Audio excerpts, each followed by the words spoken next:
Hello everyone, in front of me is SONY Xperia 17, and let me show you how to change wallpaper.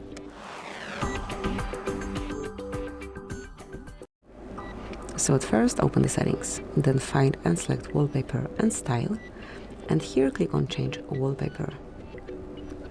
Now pick the photo that you want to cover your screen with.